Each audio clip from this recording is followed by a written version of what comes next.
It sounds to me, Gail, like his boys haven't dropped yet, if you know what I mean. Today on the Manspace. Oh, I do. I do.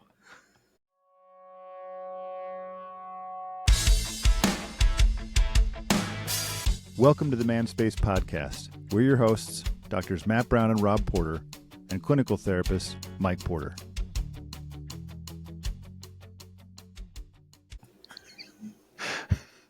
Welcome, Spacemen. Technically, Mike, the quote was, I do, John. I do. I really do.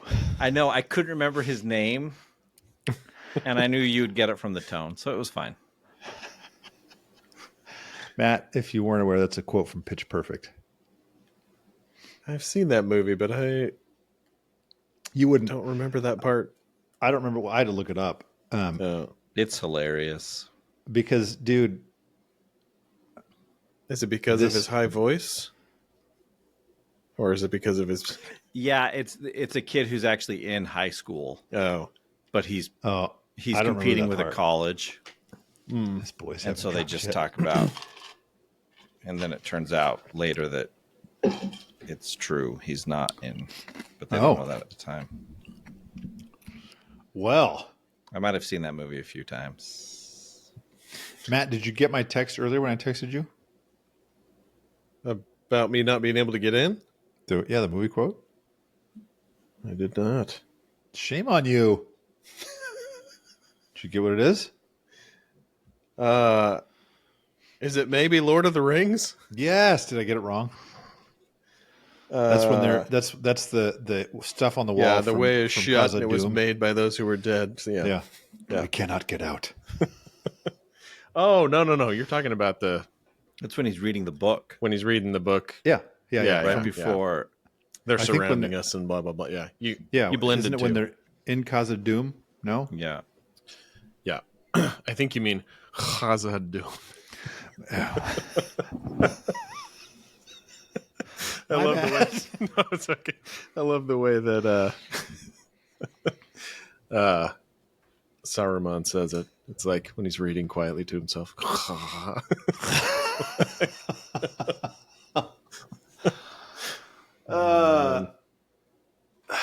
Well, dude. No, I was gonna say we were passing out to an old episode of King of Queens last night when you were talking about his boys not dropping.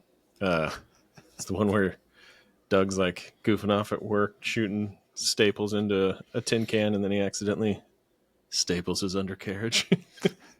And he's like, there are all these like, what did he say? He said to Deacon, like, I stapled the twins' playpen. And then Arthur's like, oh, you got it right in the tool bag. Dude, it reminds me of There's Something About Mary. You ever see that movie? Oh, a long time ago. Yeah. When he accidentally zips himself up and he's like, how'd you get what did he say? How'd you get the franks above the beans above the frank?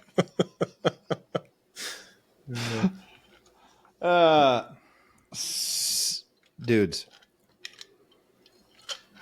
You ever reach these points where it feels like maybe it's partly listening to this book where you've been doing the same thing long enough that's like, I gotta change the way I do this. Yes. Like therapy that's like... And I haven't even been doing it as long as you two. Well, I've come to this point many times. Most of the time it's like, I got to change the way I'm doing this. Like, nah, it's working fine. And what's funny is it's not even like what I'm doing isn't working. Like I was sat with a couple this morning and they're telling me how things have been so much better and maybe even the best they've been in their whole marriage over like 40 plus years. And I'm sitting there going, this isn't working. Like, I mean, it was a good session. It got all tense at the end because we poked on some insecurities that just came. Like I was like, whoa, we don't have time for this. It's like a drive-by shooting. But it still felt like, I don't know. I feel like sometimes I'm like, therapy's weird. This isn't good for people to listen to probably, but because it's like, this is stupid. I hear frozen in my head because people don't really change. Like sometimes I'm like, everybody just wants change, but they don't want to change. Like actually in this book where he references this idea of like people aren't always ready to like confront the things they have to confront in therapy. Yeah. I agree, though. I think that with what you were saying about feeling like doing things differently, I don't want, I don't, well, I'm trying to think of like, this could sound like really over the top and not exactly how I'm feeling about it, but Yeah, me too. couples therapy has changed a lot for me. Yeah, I think that, me too. like I feel like this is probably an overstatement, but I spend almost no time on couple dynamics anymore. Like, Really? What do you do? not like, not that I don't talk about, their pattern of interaction and all that stuff, but I think probably like 5 or 6 years ago or longer, I guess. When was that? There was a TAMFT that we went to, and probably Austin or San Antonio. Yeah, one of So those it's two. always there. But that was a long time ago, I guess. Now it was Brent Atkinson's. He did kind of like one of those. Not Yeah. what are they called when it's like a series of. There's like a track. A TED Talk. No, wrong. The excitement sold it. A TED Talk. I know what that is.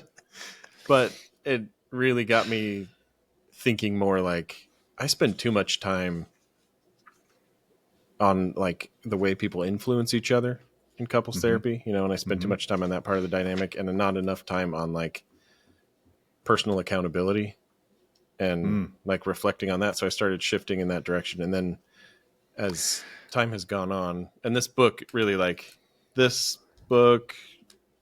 Schnarch stuff we've talked about several times, like a lot of the, just a lot of other like things that have been on my mind over the last several years. Like I feel like so much of what happens in relationships is just people putting their own stuff on their partner. And and so where I used to like validate and facilitate some sort of like empathic conversation, I'm like, no, that's yours, right? And like you need to explore that. And yes, I give like numbers that probably mean nothing in real life. I guess it's just an illustration where I'm like, probably 25% of what we're doing here is working on what happens in between, between the two of you. But like 75% at least is what's going on inside of you that you're not dealing with in a healthy way. And that can easily get glossed over if we fix the 25% and everybody's like, oh, cool, we're getting along. It's like, well, that's not the point. Like, I think there's, and I think it's actually led to a lot more individual sessions for me. And then like coming back to a couple session, but like doing some deeper dives individually. Cause I think I used to say things like, again, from like an EFT perspective, way, way back, right? Where it's like, this relationship is your second chance at healing. And it's like, what? Like, I don't really like the idea of like other people being the source of your healing. Agreed. And I feel like that gets perpetuated a lot when people take just kind of like a skills-based, like cycle-based, couple dynamic-based approach, and then say, oh, well, you've got some individual work to do, so let's refer you to an individual therapist for that. It's like, why not do that right here? Agreed. Like, and why not like break that out into some individual sessions and go deeper, and then bring it back to the relationship where you're trying to improve that dynamic. And that's the thing that brings it up too. You need that like contact with the other person to spark all of those insecurities and those things you're struggling with. But when we treat him as like, well, I'm a couples therapist, so why don't you go, to an individual therapist for your depression that has nothing to do with your relationship, and your relationship is not affected at all by your depression. Like it just, But I feel like that individual deep dive, looking back, I think like my training way underprepared me to facilitate that in the way that I feel like I'm able to do now. It's interesting, and I'm going to take this because I've been thinking about this, and then this book was hitting on this. So for listeners, if in case you haven't read the book, which I'm sure you didn't, because someone once said, "Why would I read the book? You guys talk about it on here, so I can just get what I need out of that." And then you can hear it in our voice instead of the stupid narrator. That's why I quoted John Michael Higgins, is because, dude, I didn't realize, I was like, that's not so big of a deal. But as I started listening to it, I was like, I can't take this, dude. It's so I put it on pauses. Where he's he does. He did some really weird pauses. Yeah, he'll do like, and this. And it's like, and I was listening to it on 2.5 speed. So I was like, dude, what would 1 speed sound like? And I was like, dude, I can't. I just wanted to, I thought I should have freaking read this instead of listened to it because this guy's driving me nuts. But here's the thing, though. Yeah. Like, this was a good book, but like, I was reading it and I just read a paragraph to Jenner. She's like, "Are you kidding?" And I was like, "Yeah, it's more textbook than it is like it was dense. Yeah. So it's philosophically dense too. Yes, mm-hmm. Like if you're gonna read it, you got to know going in. That's what you're going in. Like it is like a textbook. It's interesting because his other book, Under Saturn's Shadow, that's like just for men, still hits on a lot of these concepts, but it's more self-helpy. It's an easier read. Yeah. Yeah. I really liked it, but it was very, as you put it up, philosophically dense. Yeah. Well, and it's hard to do philosophically dense on 2.5 speed. Yeah. That's what I was going to say. It was hard doing it on double speed. Like whenever for the podcast, when I read books, I'll always listen, or if I'm listening to the book, I'll read along as I'm listening, because otherwise it tends to be more than my brain wants to try to grab. Yeah. Well, and I mean, I don't think we've said the name of the book, but the book is The Eden Project in Search of the Magical Other by James Hollis. Dr. Richard Kimball. James Hollis. I don't know. Is he a doctor? I'm assuming he is. He is, in fact. So what's interesting, Matt, in what you're talking about with clients, like, I actually feel like for a long time, I don't know when this shifted, but I moved away from really focusing on empathy and opening up, and opening up like the emotional experience of something, which I still think is valuable, actually. But I used to do it in a way to like pull the other person into it.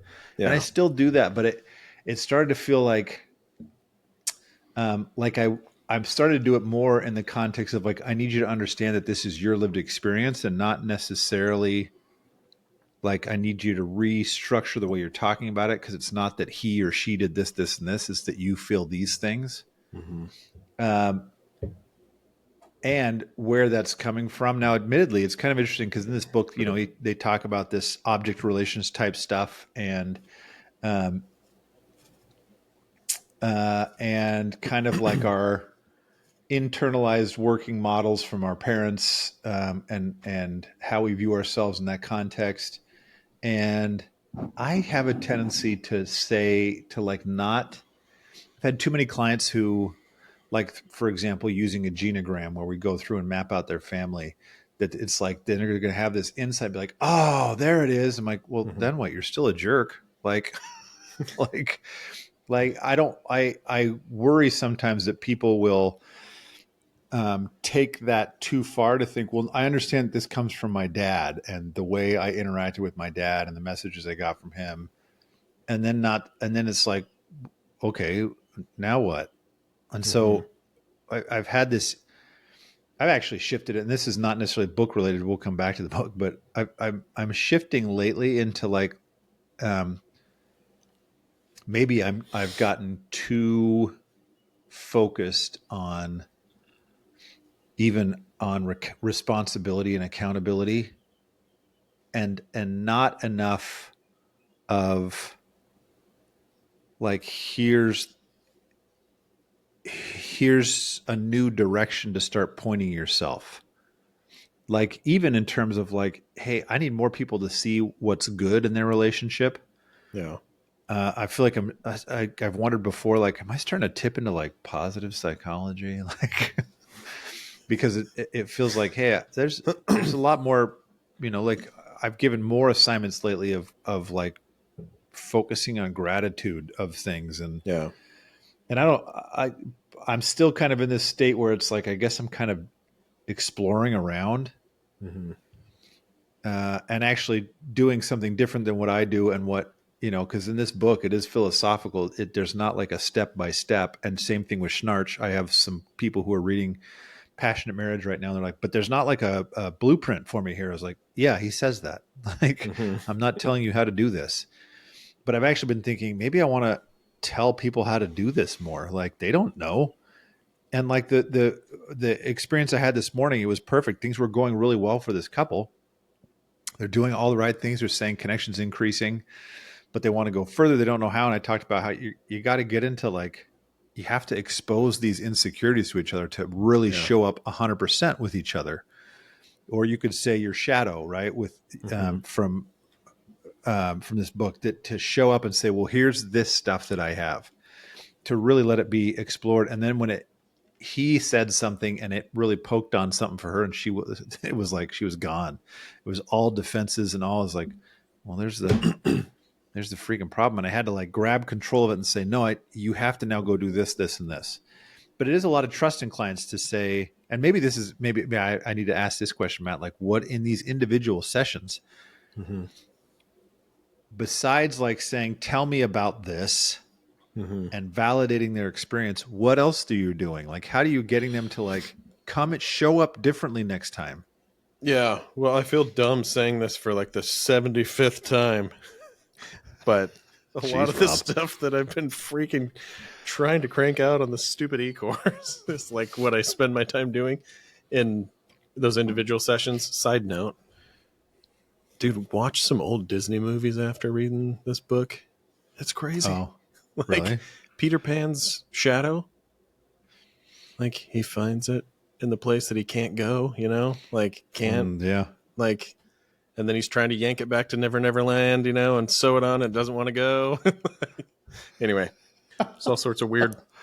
But I think to your point about genograms and getting insight from your background, basically, right? Like early relationships and things. I think the value in that is if you ask, like, what impact did that have on you? What part of, depending on whatever language you're using, what part of your psyche formed around that, Yeah. and how is that still active in these situations, especially around those insecurities? And like, I've had guys where I use this like kind of 3-roomed house analogy for the male psyche and talk about these kind of like hard compartmentalized walled off 3-room spaces, and then a basement where some of the insecurity, but also like the pain and the deeper connection can happen. And multiple times guys whose partners are like constantly asking them to perform some sort of like empathy or non-defensiveness or whatever, right? It's like when they kind of, in a guided meditation, open that door to the basement and see this part of them down there, just like melt. And I'm like, what are you feeling towards that part of you? Empathy. Yeah. I'm like, there it is, man. There's your empathy. Like, it's not something that I'm going to teach you. It's not some skill you're going to be able to perform. Like, you really have to connect with yourself on a deep level. And then I do think even then, sometimes it's like, okay, well, now what do I do? Help me articulate this. But I found that, you remember when we were talking, like, this was probably a couple years ago, how we were like, oh man, let's do an episode where we just say like, here's a script. Here's some good things to say. Try it on. And, guys saying like, yeah, what he said, right? Yeah.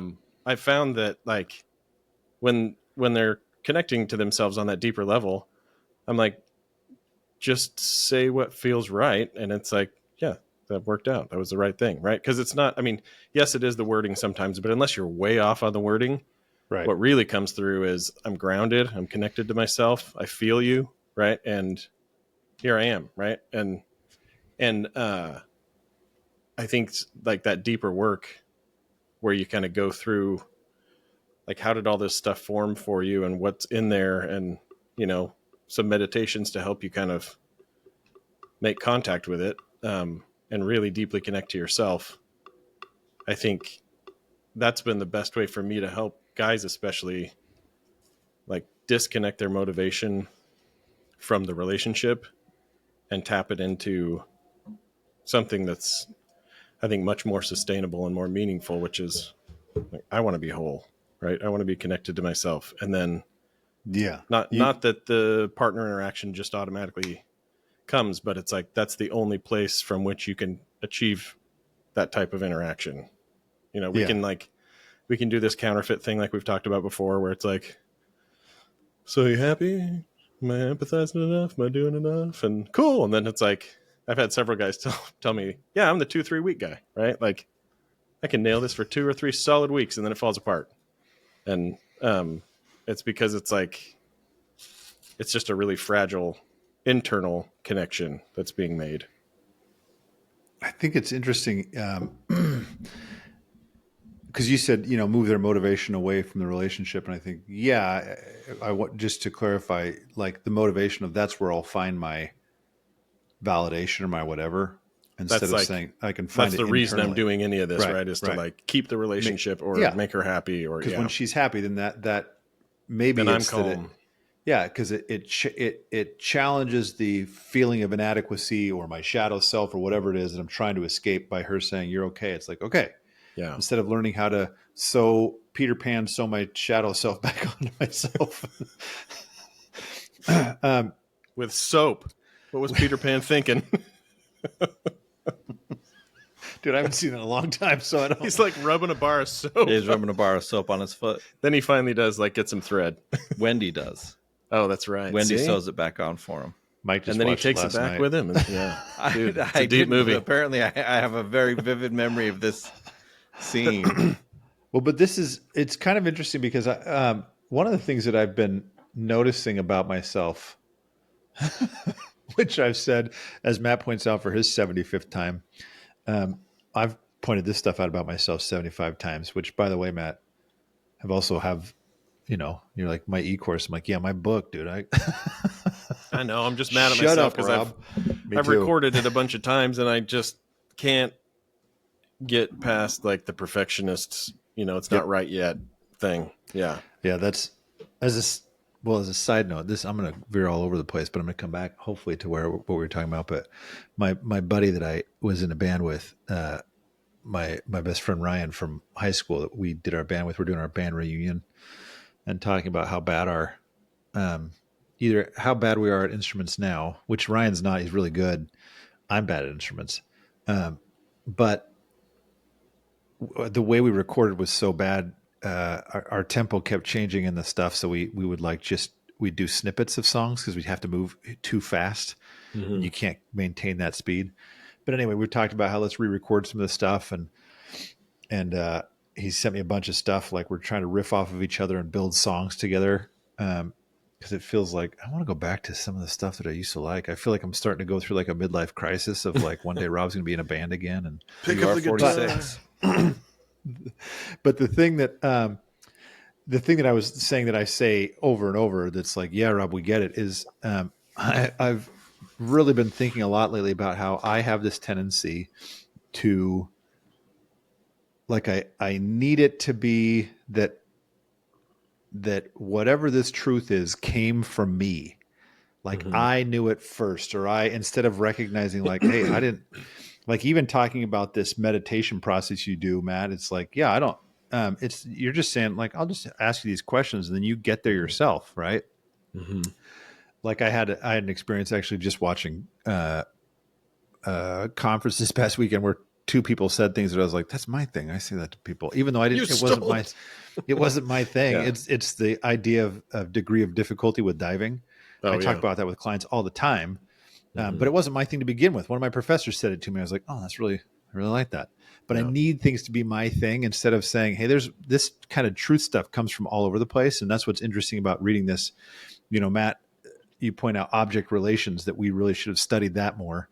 But Matt and Mike and I, for listeners, we all came from programs that were, especially I don't know, Matt, if you felt this way, but at Tech, Doug Smith was very big on like nothing but systems work. You should never have any individual stuff coming into sessions ever, because that's what sets us apart, and everything else is stupid. Yeah, which is dumb, because it's like, again, what you're saying, that's us getting caught on like it's an original idea that only that belongs to us. It's all like possessive yeah. Because he talks about in this book, he talks about the Jungian idea of individuation. I wonder if Bowen would have had something to say. Like, I thought maybe individuation is a little bit different than differentiation of self, but is it really? Is it? I mean, all these theories, it's all. Or when he quotes, I can't remember who it was, but the guy who says marriage is not for happiness. Marriage is essentially for growth and development. Yeah. Which I'm sure you guys, I've said that to my clients. That's countless times. That's probably one of the biggest shifts I'm talking about. Right? Is like I used to look at it as it's a source of should provide comfort, and it's like no. Right. Not that it can't, but like if it robs you of growth. Yeah. It is. To me, its main source is that I will become a different person. Satir calls it people making, not just Satir. Other people call them like families are people making machines. Yeah. They develop you into something different. Not that you make kids out of them, although you can. But I just this idea of like hearing this and thinking. Like looking at what's working and what isn't working in therapy, and the discomfort of knowing that as a therapist, I have to challenge myself. He mentions at some point too in the book, he has this story about, I can't even remember exactly what it was, but he told this woman something to her in like the first session that was kind of like spot on. Back. And she's like, and she didn't come back. Yeah. and because of the way I internalize things, I'm like, I suck at this, man. Why am I bad at this job? Yeah. Like, no, I think a lot of us would say that now. Like, which is sad, because psychotherapy used to be like, I'm going to be straight up with you, and if you're not ready for the growth, then come back when you are. Yeah, right. And it's hard not to swallow the idea that like, because there's an assumption in that's like, well, I nailed it. Mm-hmm. If you didn't come back, it's because you didn't like it. And I've never been that kind of person to just say, I mean, I got it. That's a you thing. Mm-hmm. But I think it's a necessary development. And I think it's actually part of the various types of burnout that we experience as therapists is like, I say various types. I told my wife the other day, I was like, every time I go through burnout, I experience some new element of burnout I did not know before. And I feel like I'm in one of those spaces right now in my head, but it's pushing me towards something has got to shift for me. Like I have to do this differently. And I think part of this is looking into a bigger picture, like what you're describing, Matt. A lot of these things he talks about, like, some things actually, the only thing I wrote down, I went home and halfway through the book and wrote down, he talks about this idea of the magical other. Mm-hmm. And how we try to look for it in our intimate relationships. And I actually wrote down, isn't this what people do with, like, is this what we do with God? That we want God to be this way. And then as I'm writing to work this morning, I was like, oh, here it is talking about it. I was going to say, he talks about that. Yeah. That is very much what we do. Yeah. Well, and not just with God, we do it with our, like the companies we work for, and we do it. We need some sort of we do it with solid. Mountain Dew. We do it with Mountain Dew. Don't think that section on addiction didn't speak to me. I thought I was like, oh, speaking crap. of, Mike, is this what you use? No, I use Mango Peach. It's good, dude. Tarani. Oh, okay. Although that's a mango peach mix. HEB, baby. Oh, well, dang. HEB. We'll mail it to you, Mike. Matt. You sell out. No, I actually love mango peach, but in the Tarani syrups, it's hard to get the balance right. It's like the mango's super strong. Yeah. No, but to your point about original ideas, dude, I think that's exactly what I've been struggling with this stupid e-course, dude. It's like, Right. I want to make it like, I know, I was thinking the other day, I'm like, dude, I'm going to write the first chapter, like, of the workbook, like bands in the 90s used to do. Like, these are my musical influences. Like, here are all the people that have influenced me. Cause I feel like I have Special thanks too. like, I've got to give credit to where the ideas came from. But even then I'd have to keep going back. Like Jung at one point had the largest collection of Eastern philosophy texts in all of Europe, I think.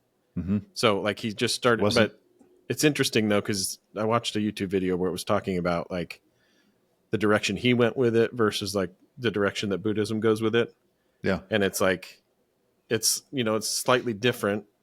And they were making the argument that like both of these work really well. It just depends on your framework. And I think that, I've like dissected so many different analogies and trying to find, it's like, what am I doing? This is probably just helpful if I just launch it. But it is that fear that like, well, this is, it's got to be like my stamp on this. Right. Otherwise I'm just doing what somebody else did, but I think that's interesting. And I think that's like, in terms of this book, it's one of the things Hollis would say, yeah, you got to look at that and you got to deal with it. Like, that's something you got to find your understanding with, because as you're sitting here talking and I'm thinking about clients, I think they don't care. No. And they don't care that like, they're not going to know either. It's more about, is the way you're presenting it going to connect with them? Which, like, I've had to have that. Like, I have had clients come back and they're like, oh my gosh, I read this book and this is what I found. And I thought, are you kidding? Do you know how many times I've said that in session? Do you know how many times I tried to get you to see that in session and you were like, rah, rah, rah. And now this guy, like, a book for $20. Are you kidding me? And I think, the guy just packaged it different. Yeah. Like, I mean, it's all just different packaging. Right. And I think that's the thing that, like, when you're talking about the insecurity, it hits on for me. It's like, I just have this constant, like critic in my mind that when I come up with a formulation for things, right, it like tears it apart and exposes me. And so I'm like constantly responding to that and like trying to have that conversation. But the more I've been able to, maybe it's age. I don't know. Like, when you're talking about middle age, I do feel like in the last probably year, I can't say that like ego is dead, right? Like I'm trying to kill mine. Well, I think I've practiced a lot more, like, probably because of, I guess, some of the deeper dives and feeling some of those insecurities and wrestling with them. Whatever was protecting me from that feels like it just has like fallen off a bit. And so, like, I catch myself. I was telling Lisa this last night. It's weird. It feels a bit like depression, but it's not. It's like peaceful, right? Where it's like you have this racing, kind of urgent, protective, ego-based thought, like, oh, I should do this, right? I should build this. I should do this. I should whatever, right? And, but then it just kind of like, I almost feel like me or my consciousness is kind of like, you go on ahead. I'll stay here. Like, the thought just kind of, like sails off, and it's like, it feels like, man, I'm not motivated. Right. But in that space, it's like, I'm content, but I'm not doing a lot of stuff anymore. Right. I'm like, don't feel as driven to, be super productive in this area or do whatever, or I'm not as worried about this person being upset or disappointed or, and I think, again, it's probably a lot to do with just the natural progression and development we go through. But I do think there is something to be said about like that process that Rob and you and I were talking about it the other week, like just meditating more frequently, like getting into more of like an observer role with some of these insecurities and protective thoughts, and just kind of letting them go. And so I think think I'm in a much better space now to actually finish this thing, but it's been a long process of wrestling through my own insecurities about like articulating things clearly enough, like, you know, having it be unique enough, having it be recorded well, like all these stupid things where, like you said, I sit in front of clients all day and say the same thing, and they're like, yeah, cool, that was helpful. I'm like, yeah, but if I record it and I send it out, yeah. then it's gonna not. Yeah. Well, I wonder if that's one of the things that Hollis doesn't like. He talks about having to do the work, but he doesn't talk about what it would look like when it's done. Yeah. And I wonder if it's what you just described. Like there's a part where he talks about the inability to ever be truly present because of, you know, our shadow self and our like, that it keeps us from being truly present because we're constantly fighting against the projections and all of these things. But to me, I think, well, there's got to be something that happens if we're going to sit and face these things, if we're going to truly confront them and wrestle with them and become comfortable with them and recognize them for what they are, then there's got to be an outcome. And like, I wonder if what you described, that kind of peace or that kind of objective observance of it, like, yep, I think something. I agree. I think it's something to work towards. When I say I'm trying to confront my ego or let go of my ego or whatever it is, because I can feel the same thing when it comes to like a professional development thing where it's like, oh, well, they're doing this, I should probably try to do that. Yeah. So sometimes I'll do things that's like, why I don't want to do this. Why am I doing this? There are some things I want to do professionally because it's kind of hard to describe it. Like I can feel an internal, like an internal creative push that I want to do. And when it's in that category, it's like, oh, I just got to put it out there. It doesn't matter if people like it or not. It's okay. Like I recognize that, like Brene Brown, who's like, I'm not saying anything new. I'm just saying what other people have already said before. And that I recognize that I don't think my gift has ever been in saying something that no one's ever heard before. I do think I have an ability to say things in ways that people have not, in a way that they've not heard it before, so that it can click for them. But Mike, to your point, I think because essentially what this book made me think a lot about was relationally, because he said multiple times, all things are relational. Which is true. Everything you do is relational in some way, whether you think it is or isn't. Whether it's your relationship with yourself or other people, or right, or or Mountain Dew, yeah. So or God, or so. I think what's interesting is this idea, Mike, this place of being able to observe from did you say a disconnected or like a objective observance? Like I think that's possible only when we've learned to really kind of, I don't know the word I want to use here, if it's confront or embrace or accept our insecurities or our shadow, hey, this is a part of me that's okay. Like I can see this, I can have empathy for it, compassion for it, and I can then allow it to be sewn on to my foot so that it's like, oh, okay, this is a part of me and I don't need to hide from it.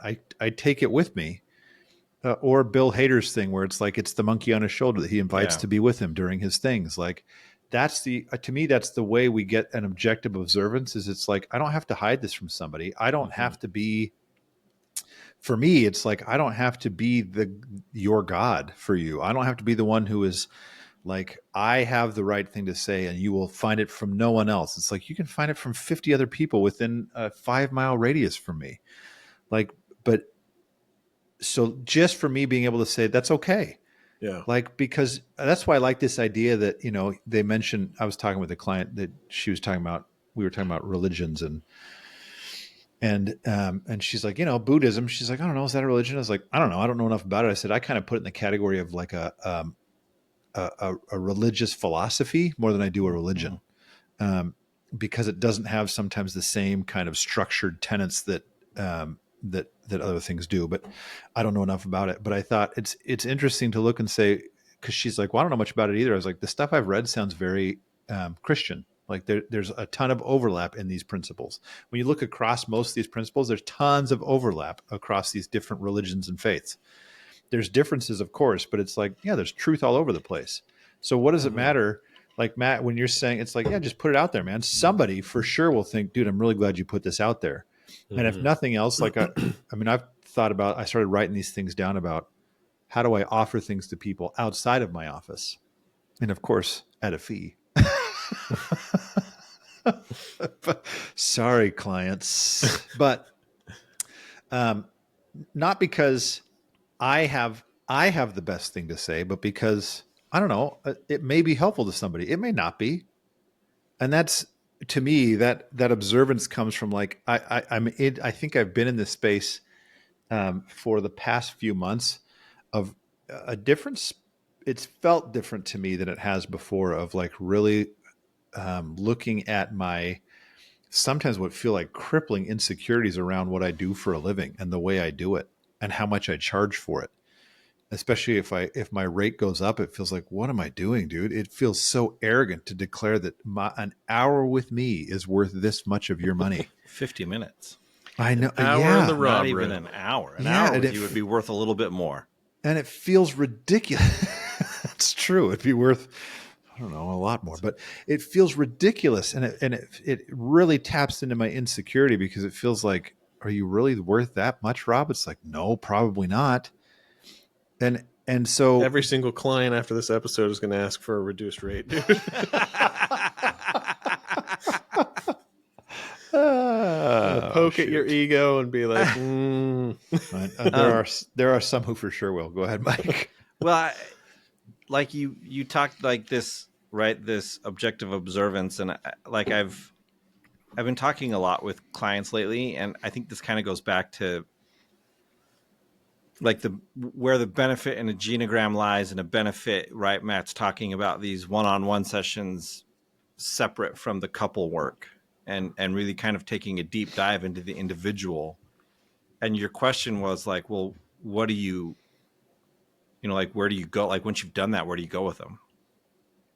And one of the things that I've been stressing with a client, and I actually had a client push back on it the other day, is that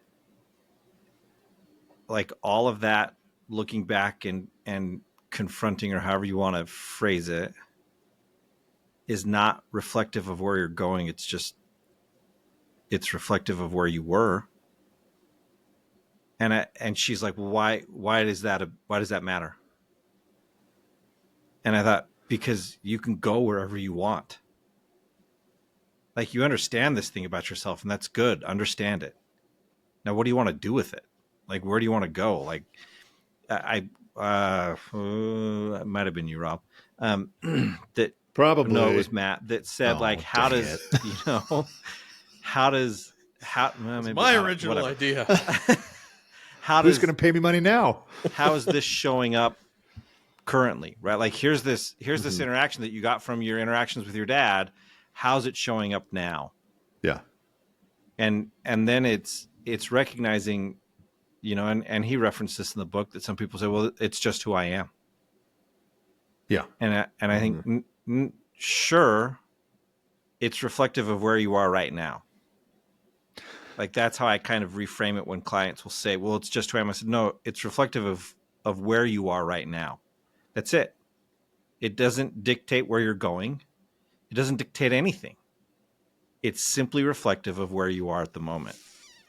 And you still have choice for where you want to go. Well, and that's what I think. It's kind of interesting to think about this. How often am I projecting? The book talks about essentially projecting your insecurities and like shadow projecting it onto the other, and kind of trying to make them compensate for that. Correct this for me, essentially. And it's so funny to feel internally. I just feel like I get glimpses of this sometimes. And Mike, this goes to this idea when you're saying it's where you are right now. And part of me says, and it's also part of you. It's not all of you. Like that's just an element that has been, and how freeing it feels to feel like I don't have to be ashamed of what this is. Like I can, to be able to own something feels like, it feels like such a relief. Like, yeah, that's okay. And if that changes the way you view things for me, or, I understand that. Like, it just feels like once I can really let it be a part of who I am, without letting it drive who I am. Like I need to recognize and acknowledge my insecurities so that I can say, okay, I know those are there and that's okay. And I got to have empathy for those so that I could, to me, like I said, just not let them drive who I am. That feels like, what a freaking relief to stop trying to prove to other people that I'm not this shadow that I have. Yeah. And I think that's where that observer stance becomes really important, because otherwise you will be like over identified with the insecurity and then desperate for relief. But just the separation, like you're saying, the separation from it provides a lot of the relief. And then you can help your partner support that effort, versus like, you either triggered it in me and you should know better because I've told you, or you created it because I only feel this with you. Right. And that's somebody who's like way over identified with that insecurity and like speaking, like you're saying, like operating from that place rather than like observing it and talking about it and like having a sense of ownership over it. There's you kind of went through these as you were talking about that. There's 4 principles of relationships that he talks about. So I'm going to read it real quick, but so the first one is what we do not know about ourselves, the unconscious project. Wait, what? Oh, sorry. Wait, that read really weird for a second. So what we do not know about ourselves, and then in parentheses, the unconscious project, or will not face in ourselves, the shadow, will be projected onto the other, your partner. Number 2, we project our childhood wounding, our personal pathology, our infantile longing, the narcissistic going home agenda, and our individuation imperative onto the relationship, onto the other person, right?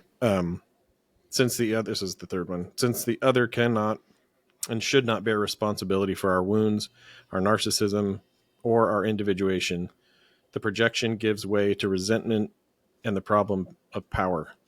So that's where like manipulation and all that stuff comes in, right? And then 4, the only way, kind of like you're saying, this like liberation, the only way to heal a faltering relationship is to render our going home project conscious and take personal responsibility for our individuation. And I think like that's I think what I'm hitting on with when I've got 2 people in the room. If I'm working with one person on this and their partner has an investment in them understanding it, right? Because it serves them. Like that is an influence on that process that stifles it, right? And if I'm sitting there trying to process this and thinking, what's my partner going to think about this?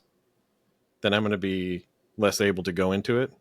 But if I have time individually to dive deep into that with my therapist, and then my partner's doing the same thing at the same time, like we're both committed to this growth process, and then we come together and talk about this, I feel like that couple connection happens like that, right?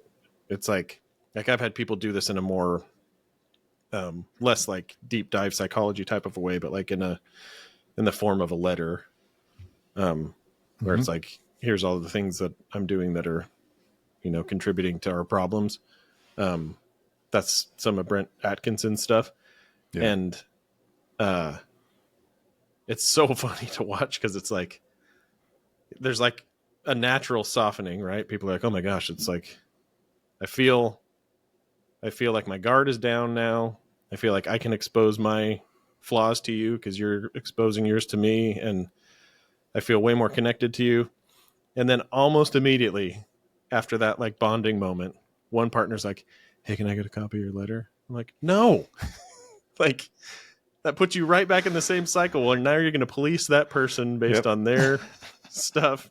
You're going to be focused on fixing them so that they can take care of your insecurities and treat you right, instead of read your own letter. Like, take your own letter and read it every day, right? And that fourth point of like making it conscious, like you've got to do that with yourself first and repeat and go through your own reactions to it, because it's like a parallel process, right? Like the reactions I have to that part of me that I'm don't like, that my insecurity, if you aggravate it, or if you do something, if you embody it in some way, like act out that insecurity, all the feelings I have about that part of me, I'm going to point them right at you, right? And that's why a lot of people feel dismissed and things like that, because it's like, you're doing the thing that makes me really uncomfortable about myself. And yeah, I think I agree with you. It's super liberating to just be able to talk openly about it. But I think it's sometimes tricky in a couple relationship, because sometimes one person is much more ready to do that for themselves, and the other person like shames them as they're doing it. Yeah. And then that's always my nervousness, is I'm trusting, as a therapist, I'm trusting this other person that you're not going to dismantle this. And they'll look at me and be like, thanks, Rob. I'd be like, yeah. Anyway, go ahead, Mike. Well, no, I was just going to say, like, that's one of the things which kind of kept coming back is, like, setting aside where it comes from, recognizing whose responsibility it is to fix is significant. Like, I spend so much time with my clients. Like, I'll have, doing couple work, and someone will say, well, like, this is what I want. And I say, okay, take them with their word. And I said, if this is what they're saying, then do it. And I said, if we come back in 2 weeks and they have reacted poorly every single time you've done the thing they've asked, then we're going to have a different conversation, because clearly there's an issue they're not telling me about right now. But it's one of those where it's just that idea of like, stop trying to manage it for them. You can't. They have to, like, I have to manage my own stuff. It's great that I'm going to share these insecurities with my spouse, but like you just said, I can't expect my spouse to then tiptoe around my insecurity. Like, no, it's my issue to manage. Now, she doesn't have to be a jerk about it, but it's still my issue to manage, not hers. And so if something needs to be said, sure, it might hurt, because sometimes it hurts, but she still has to say it. And I then have to, trust in my own ability to manage it. I just think it's fascinating, because as you're saying that too, I don't remember which part of what you just said made me think of this, but it made me go back to that place in my head where it was talking about God and how, I've talked with people periodically when they have like a faith crisis, about like your relationship to your faith is pretty similar to your relationship with your spouse. Like there's certain things that you have to kind of shape off, because that's what marriage requires. And there's certain things you have to shape off because that's what faith requires. And thinking about this idea that, like, I was thinking about, the way he talked about, essentially it's almost like we want to make God a contractual being, like he's obligated now.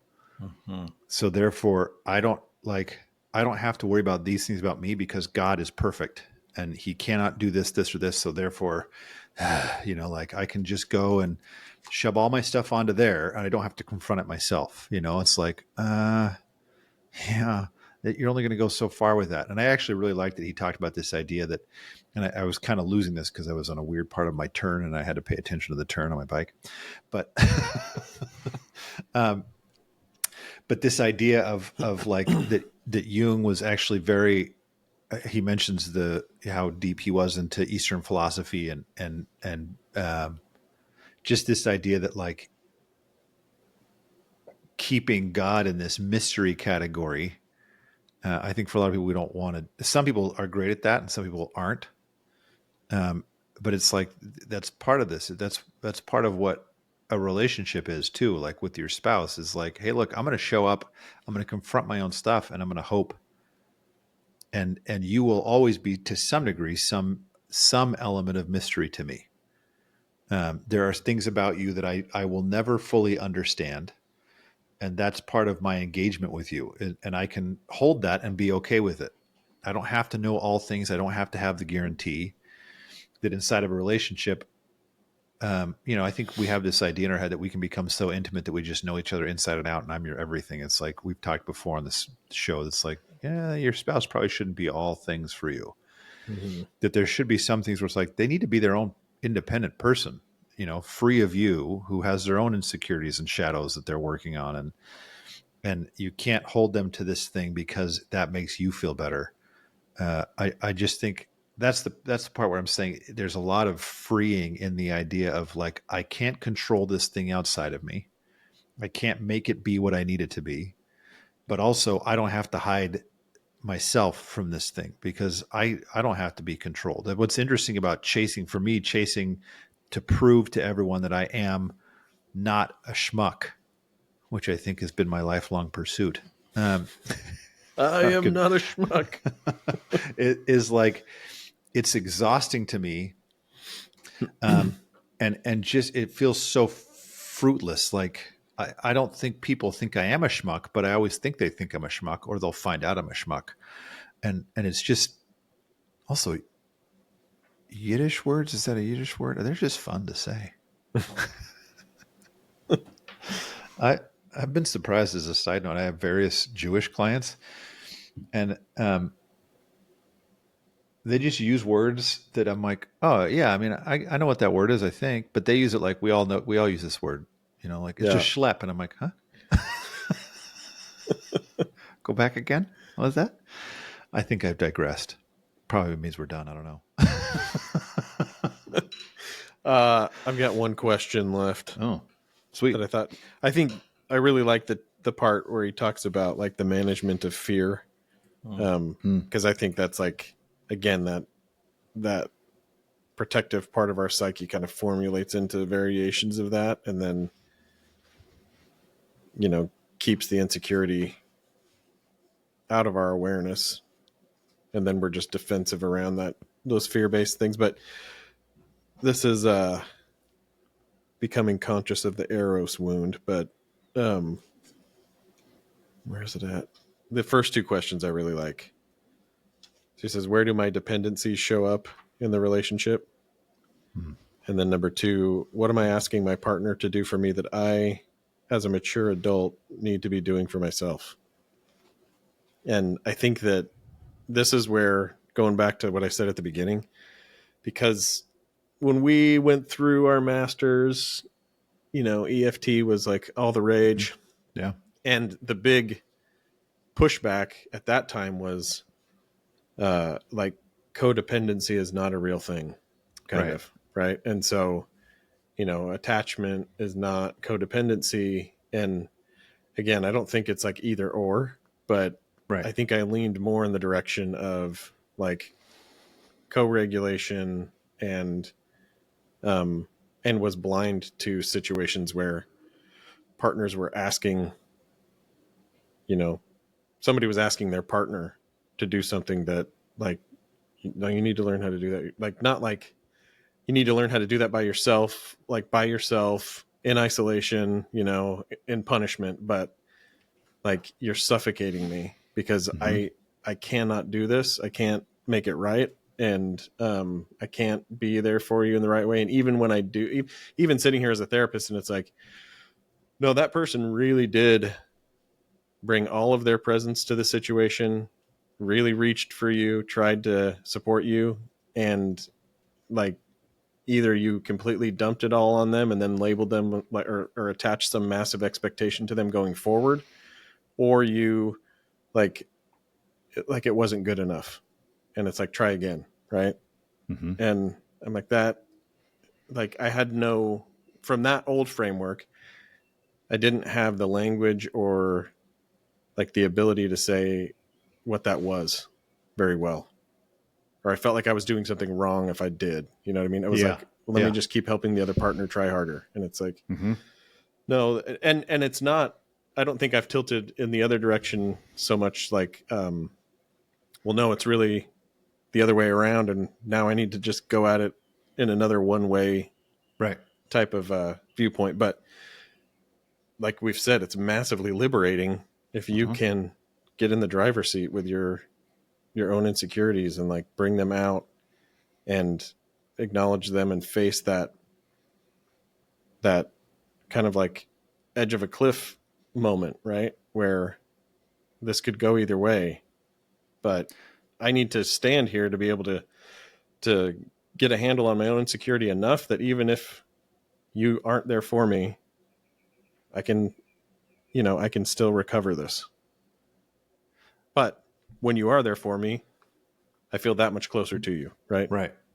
So I think it's both. It's more precarious maybe than like earlier on, like we said, maybe earlier on in life, and in therapy, it's kind of like maybe tried to create a lot more like certainty and comfort. That's what I think is interesting, and where I think some people have gotten mad at me recently. Usually it's been a female. I think maybe sometimes males are more used to it. Not to say that they're engaging with the work. I think sometimes they just shut it down and don't talk. What we talked about in a previous episode. But I'll get females where it's like, where I'm saying, yeah, that's an insecurity you have, but that's not his job to do that for you. Like, I want him to be able to have empathy for it, but I don't want him to take over for it. And it's not, you need to figure out how to confront that. Like, okay, this feels really uncomfortable to me. It's just so that if no one's there for you, you like, okay, I know what to do with this. There's been things in my relationship with my wife where I've realized like I'm mad at her for certain things that has occurred to me as like, oh, that's a me problem. That's actually my insecurity that I've been throwing onto her. And it fit, like it's an insecurity she's got too, but it's like, oh, it's not actually her. Like my problem with this is me. And until I figure that part out, I'm never going to move forward no matter what she does. That's why. And that's part of what's freeing too, is it feels like, oh, okay, then I can be willing to engage in this kind of confrontation / embracing / acceptance of this kind of these insecurities I have. Yeah. That's to me, the take home of this book is like, and for listeners today is like, hey, you got to start to look at how you're like those questions you ask, Matt, like in what ways am I making you like putting this on you to take care of for me? I feel like that's a really good start to say, oh, that's probably where one of my insecurities is. And I don't know the meditation that you do with people, Matt, ones that I've done before and have done to me is, you're on this beach and there's a house up there and you walk into the house and you go into the house, and as you go down into the basement, or this one was like the top floor, whatever it is, but there's a box in there and what's inside the box, and it's like, as people get into that, it's like, ugh. Like that's where you find out it's like, it's a black mess. I don't want to look at it. And it's like, oh, like, what is that mess? Like, being able to even just kind of go through, you can go to YouTube and type in like a guided meditation. I'm trying to think, maybe I'll post this in the notes, like a guided meditation for that specific kind of work, just to listen through to see. And obviously if you got a therapist, go through this with your therapist, but to be able to kind of actually say, what are my insecurities? Because sometimes I don't think we know. I had somebody this morning describe their insecurities to me. I was like, no, I don't think that's it. Because then I was like, I think it's these. And that's when everything started coming out of his face. Like, oh yeah, it's that one. So just being able to ask yourself and be willing to say, I got to look at this because that's how I'm going to move this forward. I think that's the big take home for me is being willing to go through, sometimes, as you highlighted too, Matt, and I'm saying, is that sometimes it's a long process. Like this process of going through, it's a very humbling process to look at your insecurities and kind of have to learn to live with them. I don't think it's a one-time turning point of like, there, it's like, okay, how do I challenge this? It's coming up again. Like, cause there's old patterns we have in place, and these insecurities aren't like boxed off, insecurities of who I am as a human and as a man tie into my worries about how much, how am I going to support my family? And so they're all over the place. So it's a process, but being willing to engage in that makes you much more in control and therefore much more power. And you might say maximum maneuverability. Ooh, bringing up an oldie. Yeah. Don't forget this, dude. Oh yeah, that aren't. Is I thought you were doing no- like a flyby. Is it a novel? I thought it was Is it kind of fiction or like that. nonfiction? I mean, it's written not as poorly as the Celestine Prophecy. Yeah, but I thought it was kind of a novel type book. It is Okay. a little. I think there's. I'm trying to remember Principle-based. if there's like a kind of some analysis at the end. Now But- it's Iron John, right? By Robert Iron Bly. John by Robert Bly. So that one, Spacemen, if you've been skipping out and trying to just Cliff's Notes these books by listening to our podcast, shame on you. This one, get into Iron John. Read it. It's a seminal book in the field for men, we'll say. And it's only like 200, it's less than 300 pages. Yeah. So It's get not- on it. It's not like You got like a month. a long book. And then post your questions to us in advance. We'll see who does that. And otherwise, come back next time and catch us on the Manspace. Insecurities. I don't know.